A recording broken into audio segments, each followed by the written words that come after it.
Fine. Yeah, all good.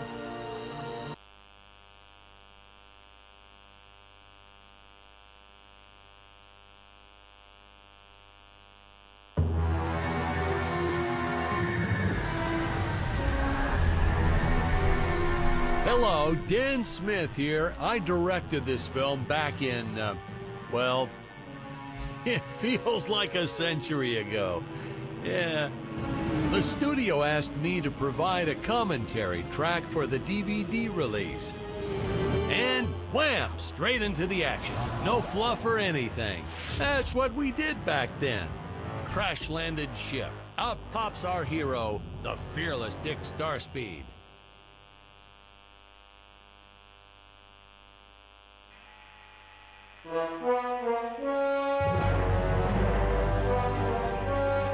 The ship's velociter reactor is damaged. I believe that I am stranded on an alien planet. Played, of course, by actor Jonathan Digby. Went on to some minor roles after this.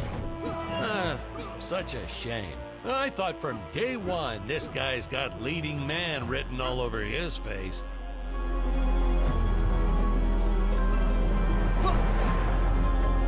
I'm often asked why Dick breaks these boxes. He actually ad-libbed it. I told Jonathan, always keep things exciting.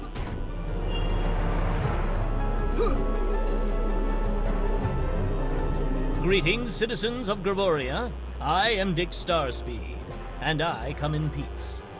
Probably shouldn't have had Dick draw his weapon when he was talking about peas. Well, maybe one day we'll go back and CG it into a sandwich or something instead. Ha! Just kidding. And this is what people pay to see. A no-name middle-aged B-list actor duking it out with stuntmen in costumes. Such stunning choreography. Now the extras in those robot suits really knew how to take a punch. No, literally. I told Jonathan not to hold back. Give it all to him. Kick him in the nuts and bolts. And I know what you're thinking, but don't worry. We handled it responsibly. We made them all sign waivers not to sue for injuries.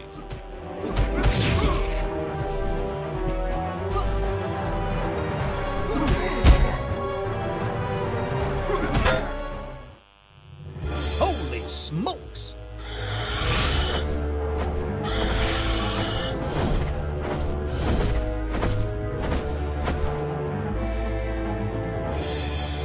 If I land squarely on that grain silo, I should survive this fall unscathed.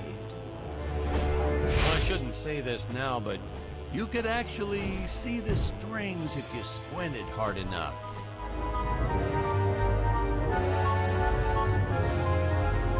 A screenwriting trick from back in the old days. You put a grain silo or some haystacks down and it solves all your gravity-related problems. It appears some of my equipment was lost when my ship was shot down. But what luck! This high-tech scanner reports that my ray gun is nearby.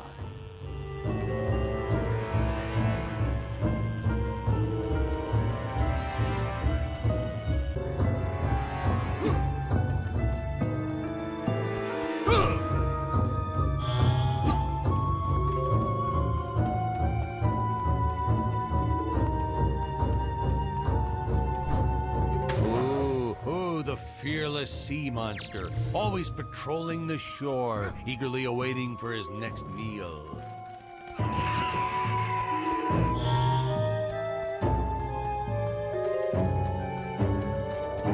Ah, the dinosaurs! You just don't see quality stop motion like this anymore, do you? Someone actually sat there and moved them, frame by frame.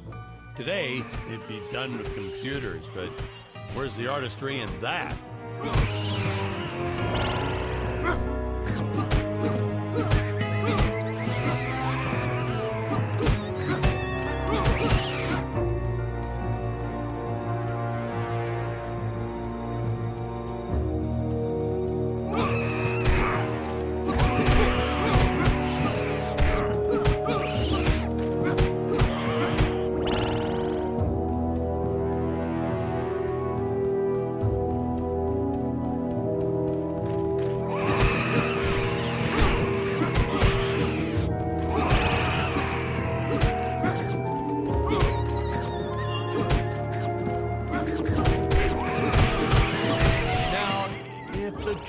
here look a little plastic? Well, it's because they are. I took them from the set of my last film, Vampire Island 2. We got our fair share of nasty letters from scientists complaining about our portrayal of the dinosaurs. Was news to me. Apparently, these stegosauruses weren't meat eaters. Must have preferred shellfish or something. Wow, how do they know? That's what I say.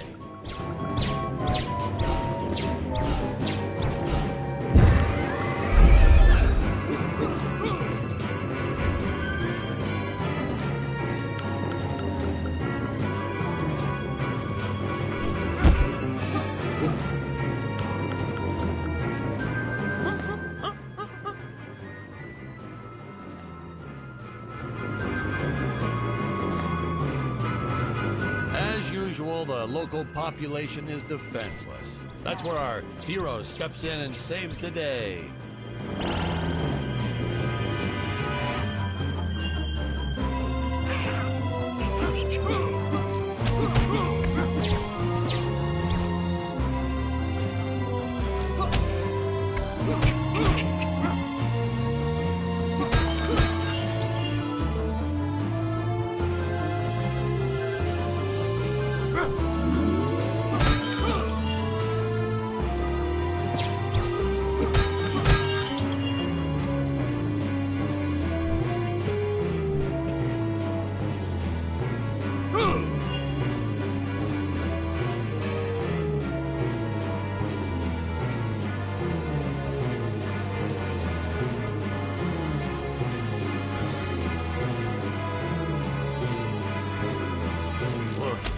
But Jonathan threw a lot shooting this film.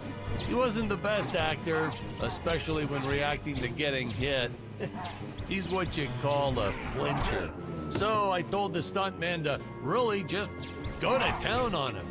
It's the only way to get an honest performance sometimes. Our props master tried to make the weapons soft, but there's only so much you can do. Lucky for us, Dick's entire body was covered in that spacesuit. That thing was a lifesaver when it came to hiding bruises. How curious. They dissolved into what appears to be gold. You'll notice the gold disappears when Dick touches it. We had a deleted scene that explained he's actually teleporting it back to his ship.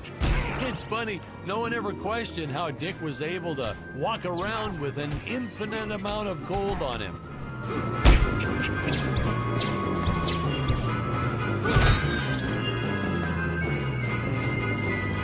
We had to redo these shots. Our first attempt was kind of a disaster. We tried using real apes, thought it'd cut down on our costume budget a bit. But have you ever tried working with apes? They are the worst actors ever. They don't sit still for a moment, and the second you take your eyes off of them, they're flinging their feces all over the place. Jonathan refused to work with them after he got, well, let's just say that he had to take more than a couple of showers one day.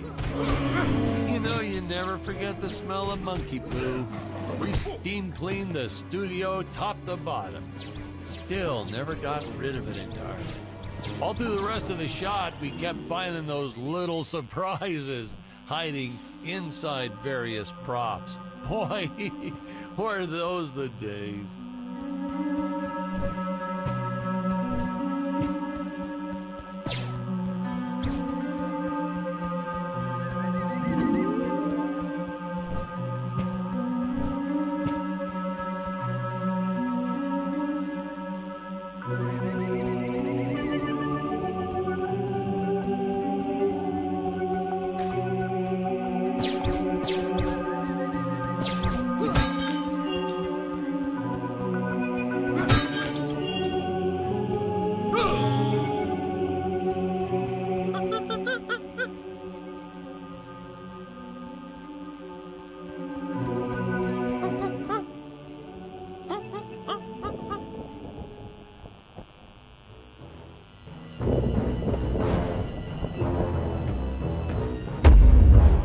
Really top-notch stop-motion effects, huh?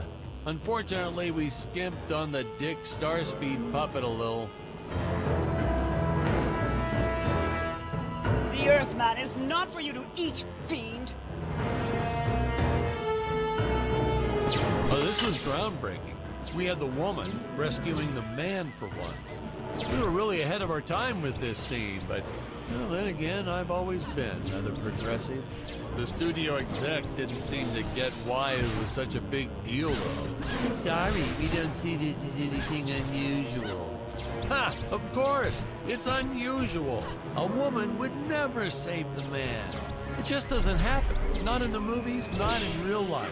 I don't know why we didn't get more recognition for this scene. I guess I was just a little too ahead of my time.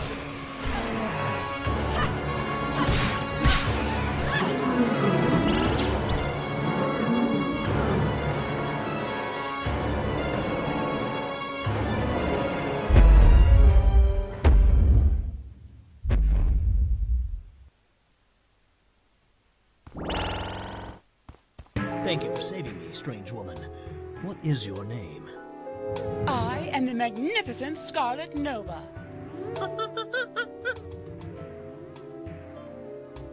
Do not question my motives. Just be happy that you are still alive.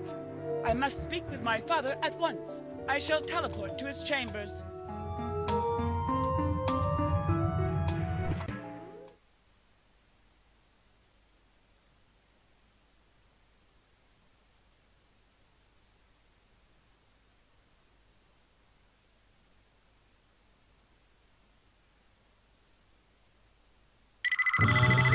Huh?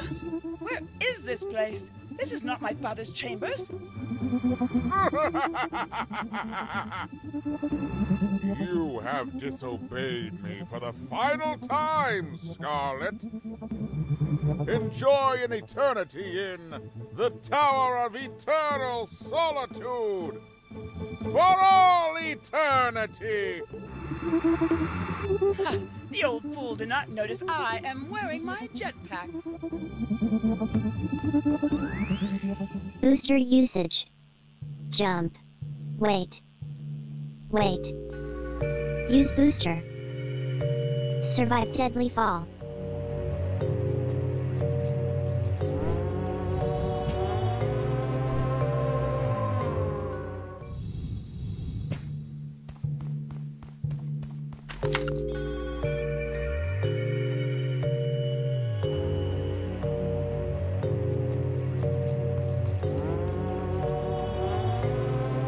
Scarlet didn't quite realize she needed to shoot those energy orbs down below. Keep in mind, Stacy was doing this on a soundstage, okay?